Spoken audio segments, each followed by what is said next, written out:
Gracia y paz, hermanos. Vamos con el favor del Señor hoy a empezar un tema que constará de 2 compartires. De las reuniones pasadas empezamos un tema hablando acerca de la fragancia de Cristo, ¿sí? Cómo debemos darnos para que entonces en nosotros el Señor huela, el Padre, huela a su Hijo en medio de nosotros, sienta esa fragancia del Hijo en nosotros y podamos ser aceptos y agradables ante los ojos del Señor. Hoy vamos a compartir algo relacionado con la naturaleza, que el Señor la pone como ejemplo para nosotros. Entonces hoy vamos a empezar en la primera parte acerca de este tema y vamos a hablar de un aspecto de Dios, ¿sí? Vamos a hablar de un aspecto de Dios que el Señor quiere que nosotros también participemos de ello. El Señor, el Padre, Dios, hay algo que hace que Dios sea Dios y lo es su esencia. ¿Qué? Dios es todopoderoso, omnipotente, omnipresente, omnisciente, inmutable, eterno. Eso se llama la esencia de Dios. Y la esencia de Dios hace que Dios sea Dios. Por eso ninguna criatura ni ninguna creación puede ser Dios porque no tiene esencia divina, ¿sí? Pero hay algo también que se conoce en los atributos de Dios como la naturaleza divina. Que Dios es amor, ¿sí? Que Dios es paciente, que Dios es misericordioso, que Dios es benigno. Eso hace parte de la naturaleza de Dios. Eso si Dios lo quiere comunicar. Y eso es lo que Dios quiere formar en el hombre, ¿sí? Que sea como es Dios, o sea, como su Hijo, ¿sí? Dios no nos comunica su esencia divina porque nosotros no podemos ser omnipresentes. Nunca lo seremos, incluso en la resurrección. Ni seremos omnipotentes, ni seremos inmutables. No, eso son la esencia de Dios que no le comunica a nadie. Pero los atributos comunicables son la naturaleza, eso sí se lo comunica a sus hijos. Porque desde el Espíritu Dios empieza a trabajar, va a hacer un trabajo con nosotros. Entonces vamos a leer el primer texto en Génesis 1:26. En el Antiguo Testamento, el primer libro de la Biblia, vamos a leer Génesis 1:26 y vamos a empezar mirando el propósito de Dios. ¿Cuál era el propósito de Dios? Bueno, ahí conocemos en ese texto lo que había en el corazón de Dios. ¿Qué era? Génesis 1:26. Entonces dijo Dios. ¿Por qué entonces? Porque ya venía previo trabajando en los 7 días, en los 6 días, en los 5 días anteriores de la recreación, hasta que llega un punto que dice, entonces dijo Dios. Entonces dijo Dios, hagamos al hombre a nuestra imagen. Entonces tenemos hagamos en plural, al hombre en singular e imagen en singular, ¿sí? Entonces aquí estamos viendo plural, singular y singular. Conforme nuestra semejanza, y tiene un propósito. Cuando hagamos a ese hombre a nuestra imagen, va a tener un propósito. ¿Cuál? Señoré en los peces del mar. Y ese señoré es gobierne o reine en las aves de los cielos, en las bestias, en toda la tierra y en todo animal que se arrastra sobre la tierra. Entonces cuando Dios crea al hombre, el propósito de Dios no era salvarlo, porque Dios no hizo un hombre caído, ni en muerte. Dios hizo un hombre en luz. Como cuando Dios creó todas las cosas, como en Dios no hay muerte, ni tinieblas, ni oscuridad, todo lo que hace lo crea en luz. Entonces cuando hace ese hombre no tenía pecado, y el propósito de Dios con el hombre es que sea conforme a la imagen de Él. ¿Cuál es la imagen de Dios? Colosenses 1:15. Él es la imagen visible del Dios invisible. O sea, ¿quién? Cristo el Señor. Entonces el propósito de Dios es que el hombre sea como su Hijo, hacerlo a la imagen de su Hijo. Entonces Dios empieza a trabajar con el hombre, empieza a trabajar con la línea de la mujer, luego se centra en un hombre llamado Abraham, los llamados, y empieza un proceso a partir de ahí, hasta que viene nuestro Señor Jesucristo, y entonces Dios empieza a trabajar con la nueva creación, ¿sí? Entonces vamos a Juan, capítulo 5, versículo 17. Entonces, Dios ha comenzado un trabajo. ¿Cuál? Hacer al hombre conforme a su imagen, conforme a su semejanza, ¿sí? Entonces, en ese trabajo está involucrado el Padre, en ese trabajo está involucrado el Hijo y en ese trabajo está involucrado el Espíritu Santo. ¿sí? Entonces vamos a leer un texto acá en Juan 5, 17. Y Jesús le respondió, mi Padre hasta ahora trabaja y yo trabajo. Y el verso que sigue dice que tomaron piedras para apedrearlo. ¿Por qué? Porque para los judíos, según la Torá, Dios descansó Shabbat, el séptimo día. Entonces, que el Señor Jesús dijese, mi Padre y yo trabajamos hasta hoy, para ellos era una ofensa, porque Dios estaba descansando. Dios no podía trabajar según la cultura judía, pero Dios está trabajando. ¿En qué? En la nueva creación. Está trabajando en que el hombre sea conforme a la imagen de Dios. Dios descansó ¿de qué? En parte de la vieja creación. Terminó esa primera creación y reposó, aunque ese reposo tiene una figura profética, pero ahorita no es el tema. Entonces Dios sigue trabajando, el Hijo sigue trabajando, ¿por qué? Por el Espíritu Santo, porque ahora vemos que Dios está trabajando por medio del ministerio del Espíritu. Dios trabajó en la antigüedad naturalmente por el Espíritu, ¿sí? Pero se conocía como el Padre. Dios trabajó en la dispensación del Hijo, ¿sí? Dios el Hijo vino, se encarnó, estuvo en medio de nosotros y ahora el ministerio del Espíritu está en medio de nosotros haciendo el trabajo de Dios. O sea, Dios está trabajando por su Espíritu. ¿Cuál es el propósito de Dios y el trabajo que está haciendo? Que seamos conformados a la imagen de su Hijo, ¿cierto? Entonces, el Hijo y el Padre están haciendo un trabajo y la vida cristiana es vista en las Escrituras desde ciertos ángulos y desde cierta manera. Por ejemplo, la vida cristiana es vista como una carrera. En Gálatas dice, corríais bien, ¿quién os estorbó? Y en Hechos Lucas habla de Juan el Bautista y dice, y cuando Juan terminaba su carrera. O sea, nosotros vemos ahí que la vida cristiana es comparada con una carrera. Pero la vida cristiana también es comparada con un edificio. Vosotros sois edificio de Dios para morada en el Espíritu Santo.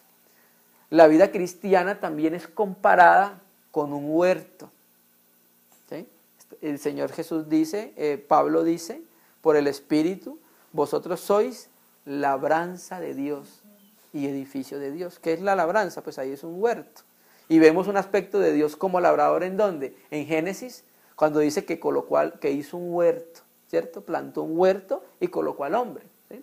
Entonces, vamos a centrarnos hoy en ese aspecto de Dios, que quiere también formar en nosotros, ¿qué? Que seamos labradores como es el Señor. Entonces, vamos a ver en esta primera reunión esa parte y con el favor de Dios en la próxima reunión entonces concluiremos esto. Juan 15, versículo 1. Todos conocemos el texto, ¿sí?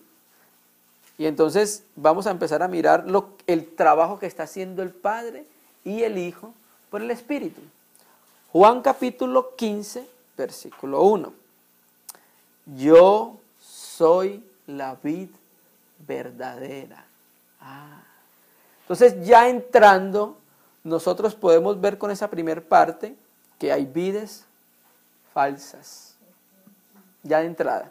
Si el Señor habla de esa manera, es porque hay unas que tienen apariencia de vid. Sí, y entonces el Señor le dice, yo soy la vid verdadera. Ten cuidado con las vides que están por ahí. Y el Señor es la vid verdadera y mi Padre es ¿quién?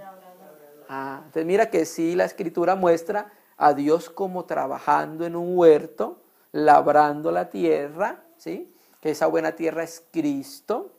Entonces la palabra griega para labrador es georgos. De ahí donde viene la palabra inglesa George, que significa labrador o cultivador, ¿sí? Entonces tenemos al Padre siendo ¿cómo? Un labrador de la tierra.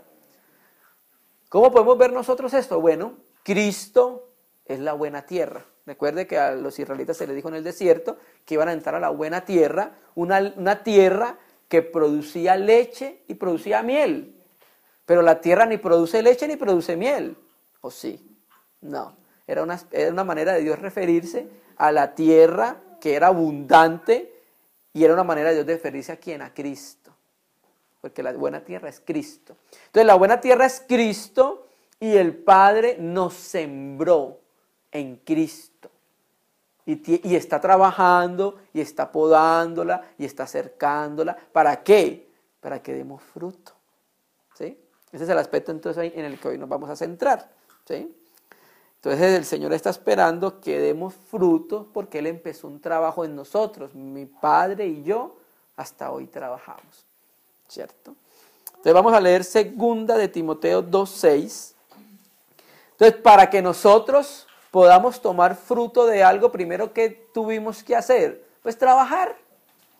Yo no puedo esperar un fruto sin haber trabajado primero, ¿sí? Entonces recuerde, el Padre y yo trabajamos. El Padre y yo trabajamos, Dios dijo hagamos, Dios con el Hijo, el Padre con el Hijo, por el Espíritu hagamos al hombre, ¿sí? Entonces Dios va a llevar a culminación ese trabajo. 2 de Timoteo 2:6 dice, el labrador para participar de los frutos debe trabajar primero. Y aquí nuevamente la palabra griega georgos. El georgos para participar del fruto, primero ¿qué tiene que hacer? Trabajar. Dios quiere participar de un fruto, por eso Dios está ¿qué? Trabajando. El Padre y yo trabajamos. Hagamos al hombre. Entonces es un trabajo en el que está involucrado toda la divinidad.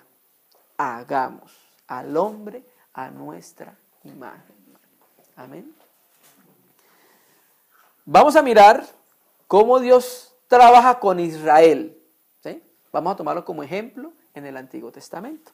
Amén. Pero vamos a tomar primero un versículo para entender que Dios, las Escrituras dicen que las cosas que se escribieron para nuestra enseñanza, ¿cierto? Amén, hermano.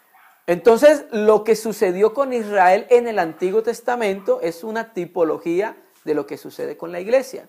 Entonces, vamos a ver unos textos en Isaías, cómo Dios empieza a trabajar como labrador, pero entendiendo que también es una aplicación para la iglesia, ¿cierto? Entonces, vamos a mirar primero este texto, primer libro de Corintios 3:9, y vamos a mirar acá algo.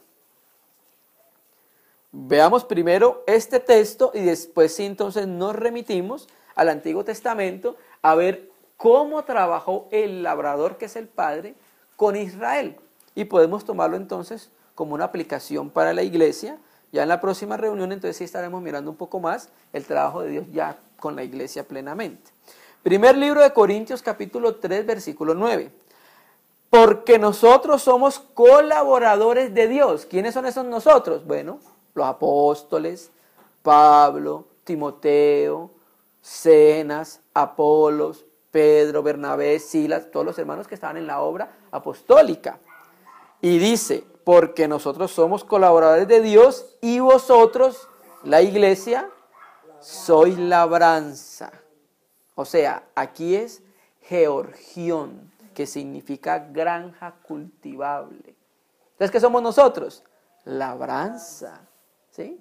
Se recuerda que Dios es un labrador que está trabajando en su labranza. ¿Y quién es la labranza? La iglesia. Amén. Entonces, soy labranza de Dios y también edificio de Dios. Pero hoy no nos vamos a centrar en la construcción del edificio, que es con piedra, sino que nos vamos a centrar hoy en el aspecto de la granja, ¿sí? Del labrador. Vamos a ir entonces a Isaías 5, versículo 1, tomando entonces esto como base. Amén, hermanos. Entonces aquí vamos a hablar de Dios, como Él es un labrador, también tiene una viña. ¿Recuerda? Yo soy la vid verdadera. ¿Y la vid viene de dónde? Pues de la viña, del viñedo, ¿cierto? Entonces vamos a tomar el Antiguo Testamento, Isaías 5.1, que yo sé que muchos hermanos han leído, el texto de Isaías 5.1, y vamos a mirar ese trabajo que Dios ha empezado y ese trabajo que Dios quiso con los israelitas y quiere con la iglesia. Amén, hermanos. Entonces dice, Isaías 5, versículo 1, ahora cantaré por mi amado el cantar de mi amado a su viña. Entonces, eso es una conversación entre el Padre y el Hijo. Tenía mi amado una viña en una ladera fértil. ¿Sí? Ya, entonces empezamos a ver ya. Entonces tenemos que el amado, tenemos que el Padre tiene una viña en una ladera fértil. ¿Sí? Fértil es para que produzca frutos. ¿Sí? Por eso la posición que tiene. Por eso la posición de la iglesia es ¿en dónde? En Cristo. Y Cristo es una tierra muy fértil, hermano. Cristo. Es una tierra muy fértil para que nosotros demos fruto. Nosotros no podemos dar fruto de nosotros mismos. Tenemos que estar en Cristo. Y por eso el Padre nos coloca en Cristo y nos planta en Cristo, en esa ladera fértil, hermano. Amén. Entonces mire qué es lo que empezó a hacer el Padre. La había cercado. ¿Sí? O sea, lo primero que hizo a esa viña fue que la cercó. Sí. La cercó para protegerla. ¿Sí? Eso es lo primero que se hace, cercar para proteger. Entonces vamos a mirar este primer aspecto, cercar. Vamos a ir a Job, capítulo 1, versículo 9.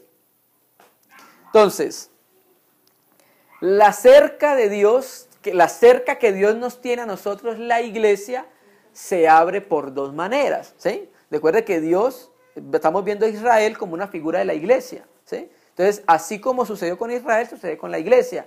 ¿Cómo está la iglesia? Cercada. ¿Sí? Vamos a mirar un texto en Job 1:9. Entonces recuerde que la escritura empieza diciendo, hubo en Uz un varón justo, temeroso de Dios, apartado del mal, recto, Job, y empieza a decir qué es lo que era y qué es lo que hacía. Entonces de ahí el escritor de Job nos traslada al cielo en una escena celestial y dice que se presentaron los hijos de Dios delante de Dios y entre ellas vino el diablo. ¿Sí? Y entonces cuando vino el diablo, el Señor le dice, ¿no has visto a mi siervo Job? No hay un varón como él en la tierra, ¿cierto? Entonces, el versículo 9, respondiendo a Satanás, a Yahvé dijo, ¿acaso teme Job a Dios de balde? O sea, ¿tú crees que él te teme porque por gratis? No, él te teme porque tú le has dado. Mira lo que le has dado, mira lo que le has dado, mira lo que le has dado. Eso no es de balde, que él te tema. Pero el versículo 10 viene algo que lo relacionado con lo que estamos leyendo. No le has cercado alrededor a él y a su casa y a todo lo que tiene. Al trabajo de sus manos has dado bendición, por tanto sus bienes han aumentado sobre la tierra. Pero extiende ahora tu mano y toca todo lo que tiene y verás si no blasfema contra ti en tu misma presencia. Dijo Yahvé a Satanás, he aquí todo lo que tienes está en tu mano, solamente no pongas tu mano sobre él. Y salió Satanás de delante de Yahvé. ¿Sí? Entonces volvemos a Isaías 5:2, donde decía, le había cercado.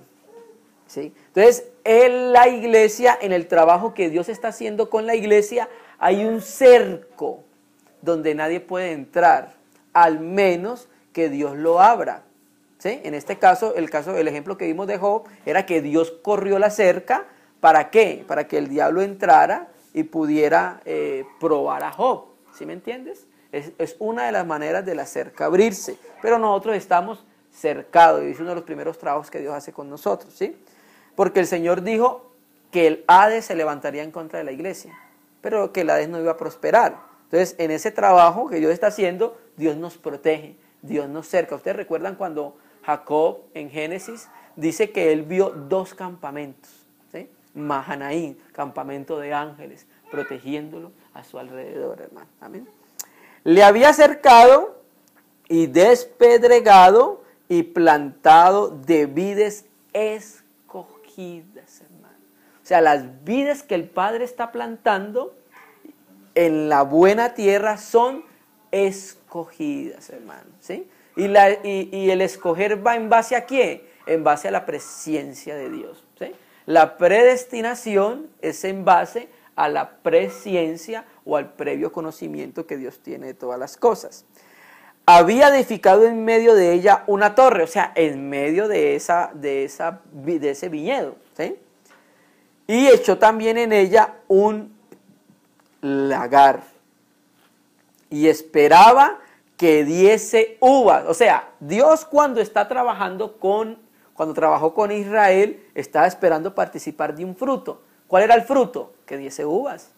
Dios con la iglesia le está trabajando como georgios, ¿sí? Y está labrando la tierra y está despedregándola y la está cercando y está esperando ¿qué? Un fruto. En este caso, aquí el Señor está diciendo que el fruto era ¿qué? Uvas. ¿Sí? Pero pasó algo. dio uvas silvestres. No era lo que Dios quería que diese, sino que diese ¿qué? Uvas. ¿Sí? La palabra hebrea para uvas silvestres es beuchin, que es plural de beosh, y beosh significa hedor. O sea, algo que huele feo, ¿cierto? Y la palabra beuchin significa frutillas venenosas, uvas silvestres. O sea, Dios no quería que eso diera ese fruto. Él estaba trabajando para que se diese un fruto diferente, de acuerdo al fruto que Dios quería. Y en la próxima reunión vamos a mirar que el fruto que Dios quiere es según la naturaleza. ¿Sí? Entonces, vamos a, con el favor de Dios, en la próxima reunión a mirar. Sí. Entonces, dieron uvas silvestres, pero Dios no trabajó para eso. ¿Sí? ¿A qué hace referencia a eso, hermano? Es cuando nosotros hacemos que el trabajo de Dios sea en vano. Cuando el Señor está trabajando en nosotros, nos está regando, nos está limpiando, nos está despedregando, ¿cierto? Nos está podando, nos está dando bebida a la buena tierra para que dé un fruto, ¿sí? Y es cuando entonces el testimonio que se da de Cristo no es el testimonio de la resurrección del Señor. Ese no es el fruto que Dios quería. Ese es el fruto completamente diferente y ese es el fruto que se refiere acá, uvas silvestres. Versículo 3, ahora pues vecinos de Jerusalén y varones de Judá, juzgad ahora entre mí y mi viña, o sea, entre el querem es la palabra hebrea para viña, el viñedo o el jardín. Juzguen ustedes entonces, ¿qué más se podía hacer a mi viña que yo no haya hecho en ella, hermano? ¿Qué más podía hacer Dios para que la viña diese uvas? ¿Qué más podía hacer Dios, hermano? Si nos dio a su Hijo. Juzguemos nosotros. ¿Qué más grande podía hacer el Padre por la viña que dar a su Hijo por ella? ¿Cierto que sí? Entonces, por eso, Señor, juzguen. Vecinos de Jerusalén, juzguen primero. Yo ya hice todo lo que pude por mi viña, ¿sí? Y lo que Dios hizo por nosotros, lo más grande que pudo hacer, es que darnos a su Hijo Jesucristo. ¿Qué más se podía hacer en mi viña que yo no haya hecho en ella? Como esperando yo que diese uvas, la palabra aquí uvas, la palabra hebrea es enab, que significa llevar fruto. ¿Ha dado uvas silvestres? Os mostraré pues ahora lo que haré yo a mi viña. Le quitaré su vallado. Aquí es la protección. Entonces, vemos que la cerca se abre allá en esa cena celestial para que el diablo pueda tocar de acuerdo al propósito de Dios. Porque el propósito de Dios es que Dios fuera glorificado con lo que pasó con Job. Lo que pasa es que el diablo no lo sabía. Pero otra manera de que la valla se abra es cuando no se da un testimonio adecuado del Señor. Entonces, ¿el Señor qué hace? Quita la protección, ¿sí?, de la viña. Y será consumida. Aportillaré su cerca, o sea, la romperé o la derribaré, y crecerán el cardo y los espinos. ¿Ustedes recuerdan la parábola del sembrador? Que uno fue sembrado entre espinos, y uno fue sembrado y produjo espinos, y el otro produjo cardos. Y aún a las nubes mandaré que no derramen lluvia sobre ella. Entonces, cuando no hay un testimonio adecuado de Cristo, de la resurrección del Señor en medio de nuestra vida, pareciera que hubiese una sequedad en medio de nosotros. Acá hace referencia a la lluvia, al Espíritu Santo, al agua, ¿cierto? Y entonces nosotros, cuando no damos un testimonio adecuado, pareciera entonces que no hubiera agua en nosotros, hermano. Que el Señor nos ayude. 7. Ciertamente la viña de Yahvé de los ejércitos es la casa de Israel. Entonces por eso estuvimos hablando de que hay una primera figura, Israel. Y los hombres de Judá, planta deliciosa suya. Esperaba juicio, he aquí vileza, justicia, he aquí clamor. Vamos a ir a Jeremías 2, versículo 21, para complementar esto que Dios ha dicho acá de su viña. Y recuerde que nosotros también somos la viña del Señor. ¿Amén? Primero Dios lo mostró con Israel, ¿cierto? Jeremías capítulo 2, versículo 21. Te planté de vid escogida. Ah, recuerda lo que leímos ahorita, que hizo el Señor. En la viña plantó vides escogidas. Te planté de vid escogida, simiente verdadera toda ella. ¿Cómo pues te me has vuelto sarmiento de vid extraña? Y aquí la palabra hebrea donde dice extraña da a entender como si no fuera pariente, ¿sí? Entonces, vamos a mirar esta vid extraña que parece como si no fuera pariente en un suceso de un rey en Israel. La Escritura dice que nosotros somos ¿qué? Reyes y sacerdotes. Somos un reino de sacerdotes. Y por eso el Espíritu Santo se tomó el trabajo de escribir al menos 3 libros que están relacionados con reyes. Primera de Samuel y segunda de Samuel. Sabemos los uno. Primer libro de Reyes, segundo libro de Reyes. Primer libro de Crónicas, segundo libro de Crónicas. ¿Sí? ¿Fueron cuántos? 6 libros, ¿sí? Que se tomó el Espíritu Santo el tiempo para escribir. Creo que en la Septuaginta aparece Samuel como en Reyes aparece Reinos 1, Reinos 2, Reinos 3 y Reinos 4. ¿Por qué eso, hermano? Porque es que nosotros somos reyes sacerdotes.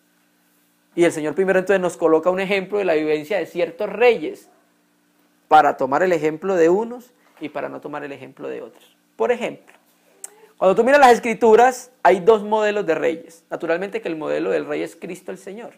Pero el Señor nos deja en Reyes y en Crónicas 2 modelos de reyes. Y dice, y hizo lo recto conforme a David su padre. ¿Sí? ¿Han leído? El rey Josías, el rey Usías, Ezequías, hizo lo recto conforme a David su padre. Pero cuando había un rey que hacía lo malo, dice, y hizo lo malo de acuerdo a Jeroboam. O sea, Jeroboam se reconoce como el que hizo pecar a Israel. Entonces el modelo del rey de hacer lo malo era Jeroboam.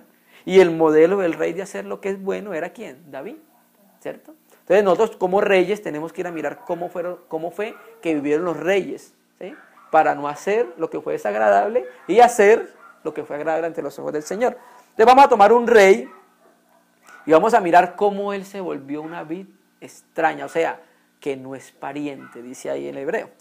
Vamos a ir a primer libro de Reyes, capítulo 21, versículo 1. Entonces vamos a ver cómo Dios envió a Israel profetas, sacerdotes. De la misma manera Dios envía a la iglesia ¿qué? Profetas, maestros, apóstoles, ¿sí? Es uno de los trabajos que está haciendo Dios en su tierra. Primer libro de Reyes, capítulo 21, versículo 1. Cuando tú empiezas a leer, dice, pasad estas cosas.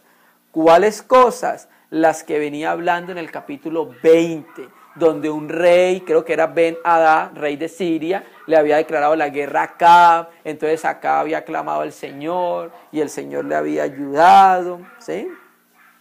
Bueno, entonces, primer libro de Reyes, capítulo 21, versículo 1. Entonces, después de esa victoria que tuvo Ben-Hadad, él dejó libre al rey.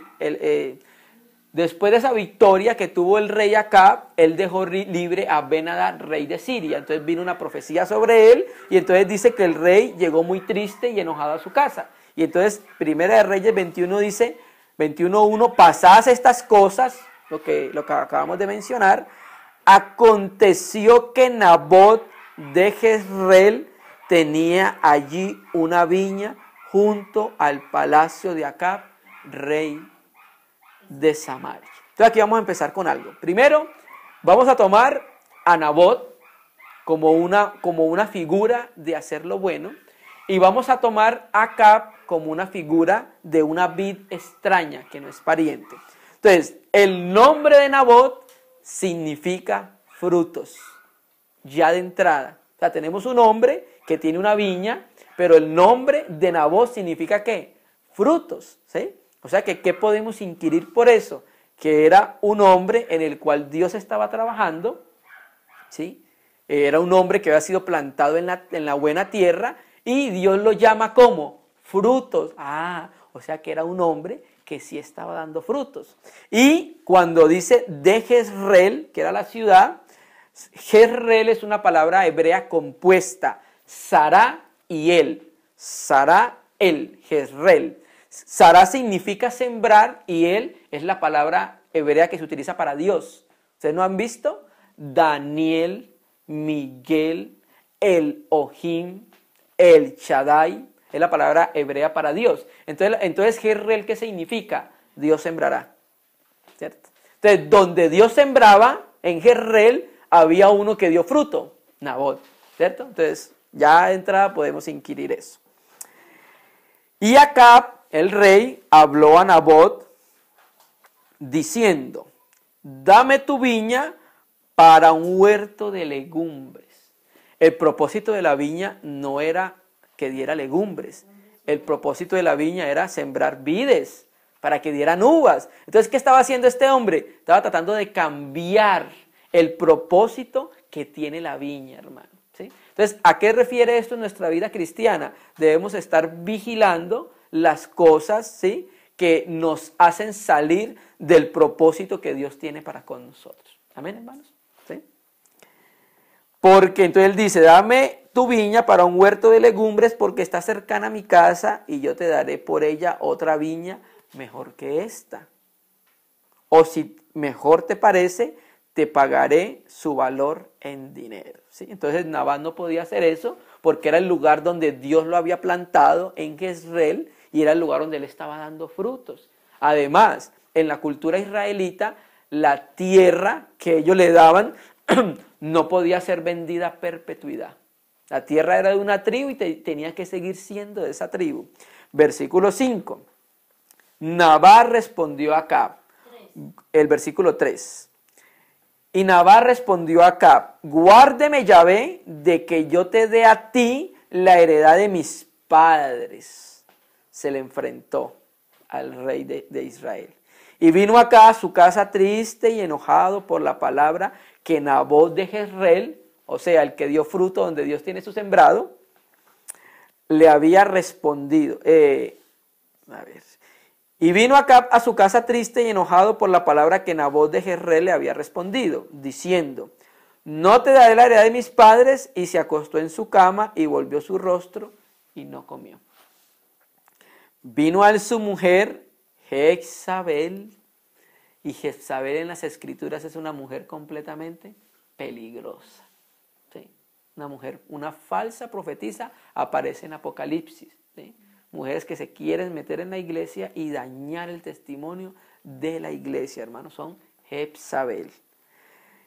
Vino a él su mujer Jezabel y le dijo, ¿por qué está tan decaído tu espíritu y no comes? Él respondió, porque hablé con Nabot de Jezreel y le dije que me diera su viña por dinero, o que si más quería le daría otra viña por ella. Y respondió, no, yo no te daré mi viña. ¿Sí? Entonces aquí vemos un rey que quiere hacer de acuerdo a su voluntad, no de acuerdo a la voluntad de Dios, porque quería que él pasara la heredad de Nabot a él, cuando la escritura decía que la heredad tenía que ser de él. ¿Sí? Entonces, ¿de qué hace referencia a eso? A los reyes que quieren gobernar según su voluntad sin tener en cuenta la palabra de Dios. Y nosotros somos reyes y debemos reinar de acuerdo a la palabra del Señor, no de acuerdo a lo que yo quiera. ¿Sí? Y su mujer Jezabel, y la palabra hebrea para Jezabel significa no exaltada, no manejable. Eso es lo que significa Jezabel. Le dijo, ¿Eres tú ahora rey de Israel? ¿Eres tú rey de Israel? Rey sobre Israel, levántate, cómete y alégrate. Yo te daré la viña de Nabot de Jezreel. Entonces vamos a empezar a mirar qué fue lo que hizo esta mujer para obtener la viña de Nabot. Entonces ella escribió cartas en nombre de Acab y las selló con su anillo. Entonces la escritura dice que cuando nosotros nos unimos a una mujer, ¿somos qué? Una carne con ellos, ¿sí? Entonces aquí vemos que Acab participó de lo que ella estaba haciendo, porque él le dio su anillo real para que sellara esas cartas. Vamos a ver qué contenían las cartas. Y las envió a los ancianos, y aquí vamos a mirar más adelante, que son pastores, que oyan la viña del Señor. Y las envió a los ancianos y a los principales que moraban en la ciudad con Nabot. ¿La ciudad era qué? Jezreel. Y las cartas que escribió decían así. Miren lo que decía. Lo que le decía la carta a los ancianos. Proclamad ayuno y poned a Nabot delante del pueblo. Y poned a 2 hombres perversos delante de él, que atestiguen contra él y digan: tú has blasfemado a Dios y al rey. Mire la maldad de esta mujer. Y aquí estamos viendo entonces que Nabot tenía cierta relación con Cristo. Y ahorita la vamos a mirar. Por eso hablamos que Nabot significa que daba fruto. O sea, Cristo, el fruto del Padre. Entonces sacadlo y apedreadlo para que muera. Y los de la ciudad, los de su ciudad, los ancianos, pastores mentirosos, ¿sí?, y los principales que moraban en la ciudad hicieron como Jezabel les mandó, o sea, la que daba las órdenes en esa ciudad. Como era la esposa del rey, pero ella era sacerdotisa de Baal. Les mandó conforme a lo que está escrito en las cartas que ella les había enviado. Entonces, ¿qué hicieron los ancianos? Corrompidos, los ancianos. Y promulgaron ayuno y pusieron a Nabot delante del pueblo, y vinieron entonces 2 hombres perversos. Vamos a mirar este aspecto de los hombres perversos. Mateo 26, 59. Y volvemos a donde estábamos, en primer libro de Reyes, capítulo 21. Mateo 26, 59.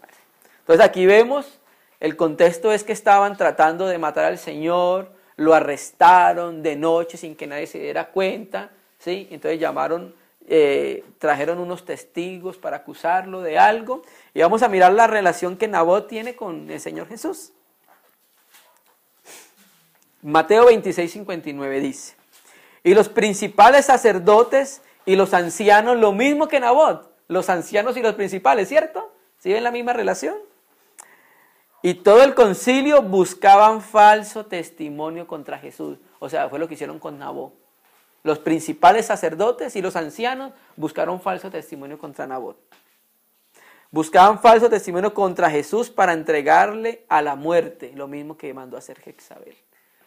O sea que el espíritu que dominaba a los fariseos y los ancianos y los principales era el mismo que gobernaba Jezabel. Y no lo hallaron, ¿sí?, aunque muchos testigos falsos se presentaban. Pero al fin vinieron 2 testigos falsos. ¿Cuántos testigos presentaron ante Nabot? 2 hombres perversos. Y miremos también un texto en Hechos 6:13 y más adelante, que también pasaron lo mismo con Esteban. Entonces, ¿qué es lo que hace el diablo? Levanta falso testimonio contra los hombres de Dios. Tienen que buscar falsos testimonios. Por ejemplo, ustedes recuerdan el caso de Daniel. Estaban buscando por dónde hacerlo caer. No encontraban, este hombre no tiene ninguna falta. O sea, ese es Cristo, el carácter de Cristo. Entonces el diablo los iluminó, a esos son los iluminados, los iluminó y les dijo, y les hizo saber, lo podemos coger, es en relación con su Dios. Entonces por eso hablan con el rey Darío, le dice: rey, pues como tú eres Dios, estamos parafraseando, pues manda por las leyes de Media y de Persia que no se pueden abrogar, que nadie ore a otro Dios diferente a ti en lazo de 30 días. Esa fue la única manera que cogieron a Daniel. No tenía falta. Y lo mismo pasó con Esteban. Hechos 6:13. Y pusieron testigos falsos que decían: este hombre no cesa de hablar palabras blasfemas contra este lugar santo y contra la ley. Amén. Volvamos entonces a donde nos quedamos. Primer libro de Reyes 20, versículo 13. ¿Dónde estábamos?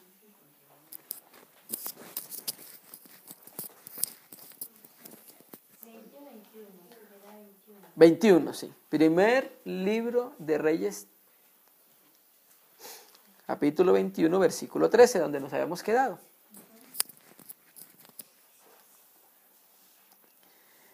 Vinieron entonces 2 hombres perversos y se sentaron delante de él, y aquellos hombres perversos atestiguaron contra Nabot delante del pueblo, diciendo: Nabot ha blasfemado al Dios y al rey. Lo mismo que dijeron del Señor Jesús y lo mismo que dijeron de Esteban, hermano. La estrategia maligna siempre ha sido la misma. Y lo llevaron fuera de la ciudad y lo apedrearon y murió, lo que sucedió con Esteban, ¿cierto? Oh Señor Jesús, ayúdanos, bendito Señor, ayúdanos. Listo. Pero no solamente mataron a Nabot, ahí dice que solamente mataron a Nabot, pero cuando sumamos las escrituras, entendemos que también mataron a sus hijos para poder tomar la viña, porque si los hijos hubieran quedado vivos, pues Acab no puede tomar la viña porque son de los hijos. ¿Dónde lo dice? Primera de Reyes 9:25. Vamos a retroceder ahí mismo en Primera de Reyes 9. Entonces vamos a Segunda de Reyes 9, versículo 25, y vamos a ver que no solamente mataron a Nabá, sino también a sus hijos, hermano. Segunda de Reyes 9:25 dice, dijo luego Jehú a Bidkar su capitán, tómalo y échalo a un extremo de la heredad de Nabot de Jezreel. Acuérdate que cuando tú y yo íbamos juntos con la gente de Acab su padre, Yahvé pronunció esta sentencia sobre él. O sea, por medio de Elías se pronunció un juicio sobre Acab, diciendo que yo he visto ayer la sangre de Nabot y la sangre de sus hijos. ¿Sí ves? No solamente la sangre de Nabot, sino la sangre de sus hijos, dijo Yahvé, y te daré la paga en esta heredad, dijo Yahvé. Toma pues ahora y échalo en la heredad de Nabot conforme a la palabra de Yahvé. ¿Sí? Entonces, aquí queríamos mostrar que también dieron muerte a sus hijos, hermano. Volvamos al versículo 14, Primera de Reyes 21:14, donde íbamos. Después enviaron a decir a Jezabel, Nabot ha sido apedreado y ha muerto. Cuando Jezabel oyó que Nabot había sido apedreado y muerto, dijo a Acab, levántate, toma la viña de Nabot de Jezreel, que no te la quiso dar por dinero, porque Nabot no vive, sino que ha muerto. Y oyéndolo Acab que Nabot era muerto, se levantó para descender a la viña de Nabot de Jezreel. El nombre de Acab, recuerden que estábamos mirando que en el trabajo que Dios estaba haciendo con Israel, hubo algunos que se consideraron vides extrañas.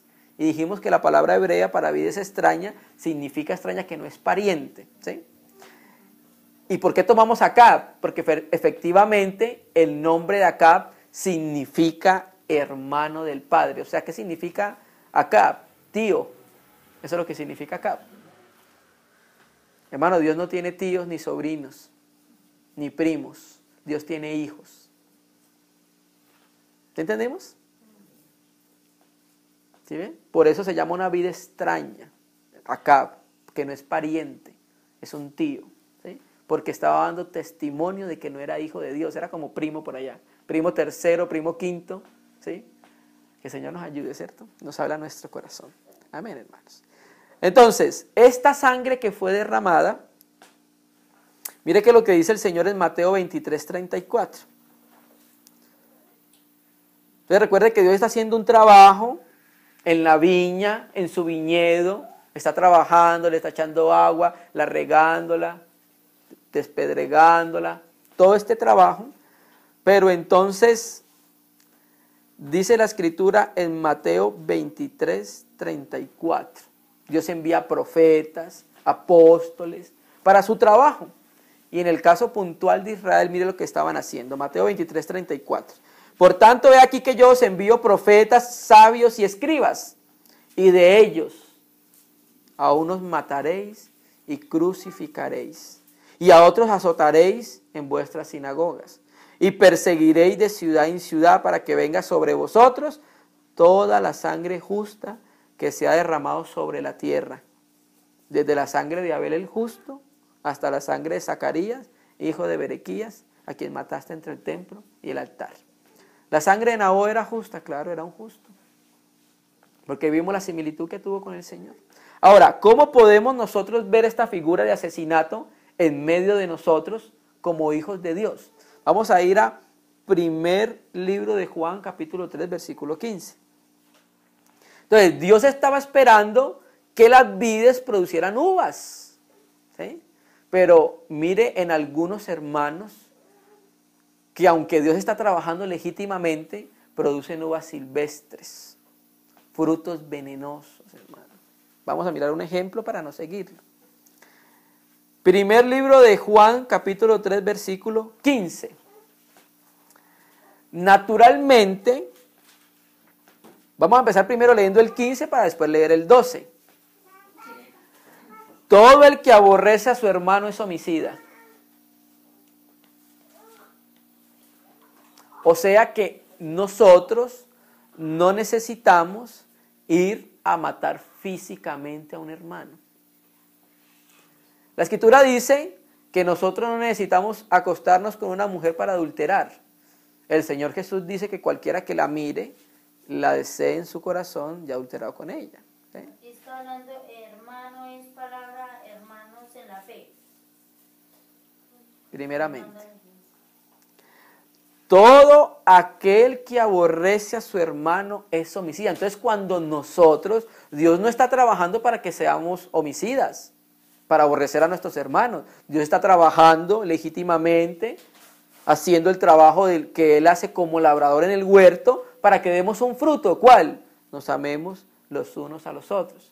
Pero el Señor dijo, yo ya he hecho todo por mi viña, y dio uvas silvestres, y dio vides extrañas, ¿sí? Entonces una vida extraña es esto. Todo aquel que aborrece a su hermano es homicida. O sea que si tú aborreces a su hermano, Dios lo ve como asesinato. Y sabéis que ningún homicida tiene vida eterna permanente en él. Entonces aquí nos damos cuenta que está hablando de hermano, porque está hablando de vida eterna. Pero es extraño. La vida eterna es permanente, ¿o no? Sí, ¿cierto que sí? Entonces pasa algo con la vida eterna. Bueno, lo que nosotros hemos entendido con los castigos dispensacionales. Por eso dice que no tiene vida eterna permanente en él. La vida eterna es permanente. Pero un homicida va a parar a los castigos que dice la Escritura: cárcel, azotes, tinieblas de afuera y gehenna. ¿Sí? Esos son los castigos dispensacionales. Entonces, cuando hay un hermano que no está dando el fruto de Cristo, que es amarse, ¿sí?, sino que aborrece, pues cuando se presente delante de Dios, lo más probable es que este hermano no reine, sino que vaya al castigo dispensacional. ¿Sí me entiendes? ¿Sí entendimos esa parte? Versículo 12. No como Caín, que era del maligno y mató a su hermano. ¿Y por qué causa le mató? Porque sus obras eran malas y las de su hermano justas. Entonces, ¿por qué Caín mató a Abel? Porque lo aborreció. Por eso lo mató, porque lo aborreció. Entonces el Señor está trayendo el ejemplo de Caín diciendo, mira cómo Caín mató a su hermano, porque lo aborreció. Y el versículo entonces que leímos el 15, todo el que aborrece a su hermano es homicida. ¿No? Que el Señor nos guarde, ¿cierto? Y nos ayude. ¿Cuándo sucedió eso? Bueno, cuando Caín le dijo a Abel, vayamos al campo, en Génesis 4:8, y en el campo lo mató, hermano. Y nosotros estamos en el campo, que el Señor nos guarde de asesinar, o sea, de aborrecer a los hermanos. ¿Qué es ese fruto? Bueno, Romanos 7:5, vamos a mirar, que cuando no estamos abriendo nuestro interior, no estamos en una comunión íntima con el Señor, con los hermanos, guardándonos en la palabra, guardando en las reuniones, habiendo una negación a la vida del alma, lo que dice la Escritura en Colosenses, hacer pues morir lo terrenal en vosotros. Cuando no sucede eso, entonces se producen vides extrañas y uvas silvestres. ¿Qué es esto? Romanos 7:5. Porque mientras estábamos en la carne, las pasiones pecaminosas que eran por la ley obraban en nuestros miembros llevando fruto para muerte.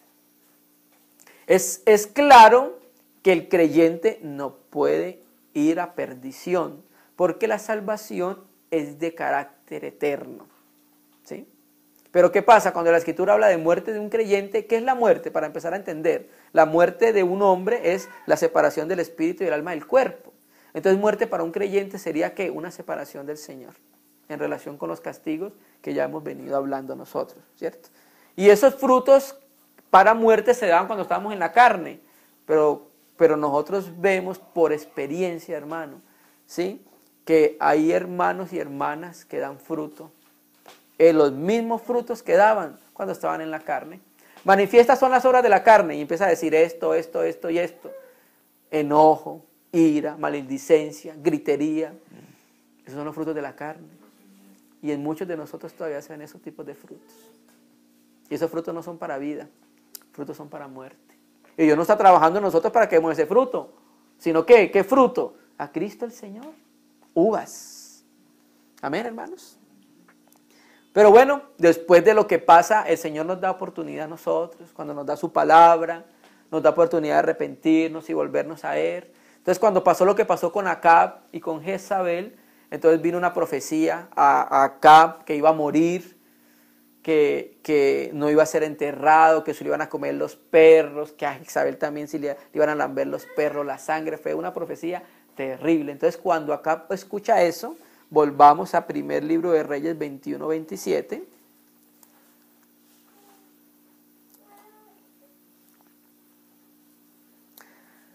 Primer libro de Reyes 21-27.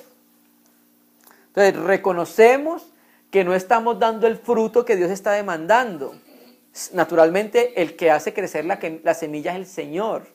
Pero reconocemos cuando hemos pecado y fallado que no estamos dando el fruto de la resurrección de Cristo. Entonces vamos a ver aquí en este ejemplo cómo sucedió. 27, y sucedió que cuando Acab oyó estas palabras rasgó sus vestidos. El rasgar un vestido en el antiguo Israel era una señal de dolor, de duelo. Y puso cilicio sobre su carne y ayunó y durmió en cilicio y anduvo humillado. O sea, reconoció que efectivamente le había fallado al Señor. Entonces vino palabra de Yahvé a Elías Tisbita diciendo: ¿no has visto cómo Acab se ha humillado delante de mí? Pues por cuanto se ha humillado delante de mí, no traeré el mal en sus días, en los días de su hijo traeré el mal sobre su cabeza. O sea, el hijo de Acab no había nacido ni para hacer bien o para hacer mal, pero de acuerdo a la presciencia de Dios, que yo lo había visto todo, sabía que ese hombre iba a hacer mal. Entonces por eso dice: traeré el mal en los días de su hijo. Amén, hermanos, que el Señor nos ayude. Entonces, recuerda que estuvimos mirando cuando hablamos en Nabot y cuando hablamos de Jezreel y cuando hablamos de Jezabel ahorita. Recuerda que ella le envió carta a los ancianos y a los principales. ¿Quiénes son los ancianos? Son los que pastorean el pueblo. Esos son los ancianos. Entonces vamos a mirar un ejemplo también de unos ancianos. Vamos a ir a Jeremías 12:10 y pasemos a Mateo 21:33. Entonces también vamos a ver otro aspecto de lo que están haciendo en la viña del Señor. ¿Sí? Dios está haciendo un trabajo legítimo, ¿sí? Pero en medio de ese trabajo legítimo que Dios está haciendo, hay algunos hombres que están dando frutos silvestres, uvas silvestres. Y en este caso nos vamos a referir a los pastores, hermano, a los pastores. Jeremías 12:10 dice: muchos pastores han destruido mi viña. ¿Sí? ¿La viña de quién? El Señor. ¿Cómo? Hollaron mi heredad, convirtieron en desierto y soledad mi heredad preciosa, hermano. Que el Señor nos ayude, hermano, nos ayude y nos guarde de hacer daño a la heredad del Señor, hermano, que es la iglesia, hermano. Y por eso orábamos en el campamento que el Señor levantara hombres que amaran su casa, pero que no le hicieran daño a su casa, hermano. Vamos entonces a mirar este aspecto de estos pastores que han destruido la heredad del Señor, para no seguir el ejemplo. Mateo 21:33. Ustedes ven que el Señor Jesús en los días de su carne nunca discutió con una prostituta, nunca discutió con un publicano, nunca discutió con los pecadores. Siempre la discusión y la pelea de nuestro Señor era ¿con quién? Los fariseos, los saduceos, los ancianos, los sacerdotes, los levitas, con todo aquello que está involucrado con la religión de Israel, con todo aquel que conocía la ley de Yahvé. Esa era, el Señor estaba en contra de ellos, porque no estaban guardando la palabra del Señor. Entonces se puede decir que ellos eran los pastores de Israel, ¿sí? Entonces vamos a mirar, de acuerdo al texto que leímos ahorita, ¿Qué más sucede en la viña del Señor? Para que nosotros no sigamos ese ejemplo. Ya en la reunión que viene, entonces ya vamos a ver un aspecto más positivo. Hoy vimos unos aspectos un poco negativos de lo que sucede en medio de nosotros. Mateo 21:33. Oíd otra parábola. Hubo un hombre, padre de familia. Este padre de familia es Dios. Vamos a utilizar el mismo lenguaje que utilizó en Isaías. El padre de familia, ¿qué hizo? El cual plantó una viña. O sea, lo mismo que hablamos en Isaías. ¿Qué más le hizo? Cercó de vallado, lo mismo que pasó, que la cercó. Cavó en ella un lagar, lo mismo que hizo en Isaías. Y edificó una torre. ¿Sí? Pero aquí pasa algo. Aquí pasó algo diferente. Dios encomienda su trabajo a los hombres para que los hombres puedan seguir el trabajo del Señor. ¿Sí? La Escritura dice, que leímos ahorita en 1 Corintios 3:9, porque nosotros, los apóstoles, el equipo apostólico, somos colaboradores de Dios. Entonces podríamos decir de una cierta manera que Dios le arrendó la viña, en este caso a los colaboradores, a los apóstoles para que trabajaran. Y en este caso Dios la dio ¿a quiénes? A los judíos. ¿Sí? La arrendó a unos labradores y se fue lejos. Antes mira que también hay la figura que Dios busca en nosotros, que seamos labradores como Él, ¿sí? Pero unos labradores de acuerdo al corazón de Cristo. ¿Sí? Y se fue lejos. ¿Sí?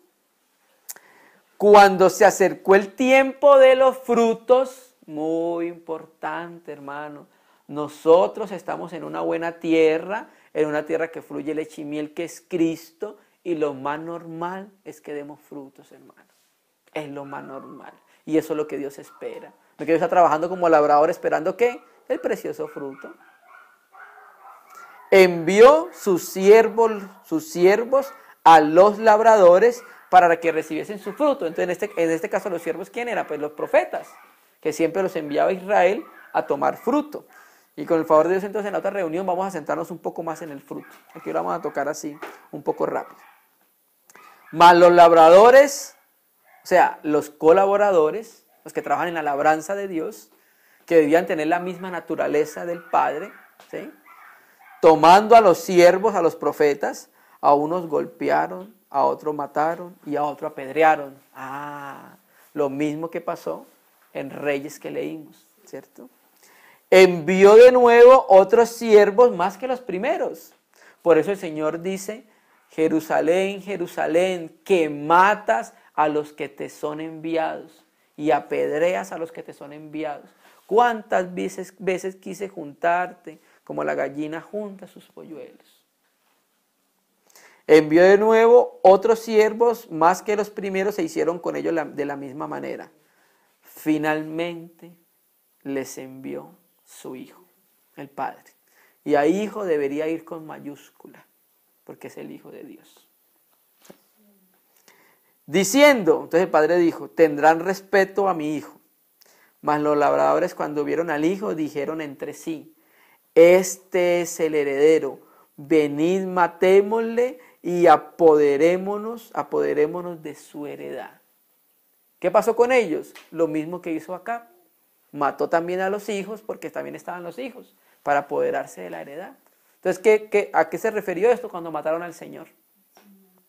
Cuando el Señor vino y los judíos lo mataron. Bueno, lo entregaron los judíos a los romanos. Y tomándole, le echaron fuera de la viña y le mataron. ¿Sí? Versículo 40. Cuando venga pues el Señor de la viña, ¿qué hará aquellos labradores? Nosotros estamos trabajando con Dios en su labranza, somos colaboradores de Dios. Le dijeron, a los malos destruirá sin misericordia y arrendará su viña a otros labradores que le paguen el fruto a su tiempo. ¿Esos otros labradores? La iglesia, porque está hablando primeramente a Israel, ¿cierto? Versículo 42. Jesús le dijo, ¿nunca leíste en las Escrituras la piedra que desecharon los edificadores? La piedra es Cristo, los edificadores, los judíos, ha venido a ser cabeza del ángulo, y el Señor ha hecho esto y es cosa maravillosa a nuestros ojos. 43. Por tanto os digo que el reino de Dios será quitado de vosotros y dado a gente que produzca fruto de ellos. En este caso sería la iglesia gentil. Pero ese quitar no es para siempre. Israel vuelve a ser restaurado, ¿cierto? Entonces nosotros estamos ahorita en ese momento. Estamos en ese reino de Dios y Dios está esperando que nosotros quedemos, ¿qué? Fruto. Amén. Y el que cayere sobre esta piedra será quebrantado y sobre quien ella cayere le desmenuzará. 45. Y oyendo sus parábolas, los principales sacerdotes y los fariseos entendieron que hablaba de ellos. ¿Sí? Y terminemos entonces con Santiago, Jacobo, capítulo 5, versículo 7. Tendríamos más para decir porque Dios siempre espera frutos del trabajo de su viña en Lucas, cuando habla la parábola del hombre que tenía la higuera plantada en su viña y vino a buscar fruto de ella y no lo halló. Pero vamos a terminar con Jacobo, Santiago 5. Y entonces en la próxima reunión, si Dios quiere, nos enfocaremos un poco más entonces en el fruto. ¿Qué es el fruto que Dios está esperando de nosotros? ¿Sí? Santiago, Jacobo, capítulo 5, versículo 7. Por tanto, hermanos, tened paciencia hasta la venida del Señor. O sea que nuestra vida de creyentes debe ser de paciencia hasta. ¿Paciencia en qué sentido? Mira cómo el labrador, el georgos, espera el precioso fruto de la tierra, aguardando con paciencia hasta que reciba la lluvia temprana y la lluvia tardía.